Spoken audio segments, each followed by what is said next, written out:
ఆ యొక్క స్వామివారి 18 అవతారాల్లో ఉన్నటువంటి స్వామివారిని పూర్ణాపుష్కలతోనే చేస్తారా, లేదా కొబ్బరితోనే చేస్తారంటే ఇలా విగ్రహారాధన కూడా పూర్ణాపుష్కల పెట్టి చేస్తారు, లేదా 2 దీపాలను పెట్టి కూడా చేస్తారు, లేదా కొబ్బరి పువ్వుతో కూడా పెట్టి పూర్ణాపుష్కలాగా భావించి చేస్తారు. తప్పుడు లేదండి, దోషమే లేదు. శరణమయ్యప్ప. ఇది నెయ్యి కాంట్రవర్సీ సబ్జెక్ట్ అండి. ఇది ఇప్పుడు మనం అంతా దేశమంతా చూస్తున్నాం. నెయ్యి కాంట్రవర్షియల్. మంచి స్వచ్ఛమైనటువంటి ఆవు నెయ్యిని ఎంచుకోండి. స్వచ్ఛమైనటువంటి ఆవు నెయ్యి గడ్డ కట్టదు.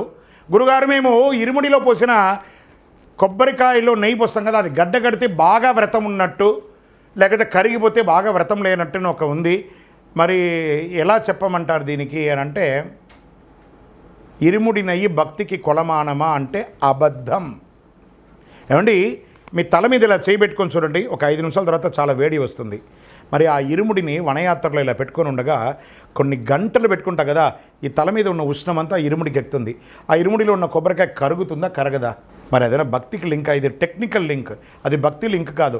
బాగా గడ్డగడితే బాగా పూజ చేసినట్టు, కరిగిపోతే తప్పు చేసినట్టు అంతా అలాంటి అపోహలు తీసేసేయండి. ఒరిజినల్ ఆవు నెయ్యి గడ్డ కట్టదు, కొట్టగానే కారుతుంది, తప్పు లేదు. దానికి మీ భక్తికి సంబంధం లేదు. గురుస్వాములు కూడా కొంత చెప్పాలి. గడ్డ కట్టిందంటే ఆహా నువ్వు బాగా దీక్ష తీసావు, కరిగిపోతే ఏం స్వామి అంటే, వాడు అలా చెప్పిన స్వాములు సూసైడ్ చేసుకున్న చరిత్రలు ఉన్నాయి. కాబట్టి అలాంటి చేయకండి. మీ భక్తికి నెయ్యికి సంబంధం లేదు. ఒరిజినల్ ఆవు నెయ్యి తీసుకొని, అందరూ ఒరిజినల్ నెయ్యి అంటారు, ప్రయత్నం చేయండి. ఆవు పాయలు తెచ్చుకొని మీ ఇంట్లోనే 40 రోజులు రోజు తీసుకొని కరిగితే అదే నెయ్యి అవుతుంది కదా. దాన్ని పెట్టండి, ఏమవుతుంది? ఒక కొబ్బరికాయ అంతా 200 నెయ్యి ఎడితే సరిపోతుంది. కాబట్టి అలా చేయండి, దోషం లేదు. శరణమయ్యప్ప. ఏమంటే మేము మాల వేసుకునేటప్పుడు స్ఫటిక మాల వాడచ్చు అంటే, ఈ మాల ఆ మాల లేదండి. తులసి మాల, రుద్రాక్ష మాల, కరిమాల, స్ఫటిక మాల, నవరత్న మాల, పగడమాల, అన్ని మాలలు వేసుకోవచ్చు. దీన్ని ఇన్నిసార్లు వేసుకోవాలి అన్నిసార్లు వేసుకోవాలి కాదు. వేసిన మాల తెగకుండా ఉందా చూసుకోండి.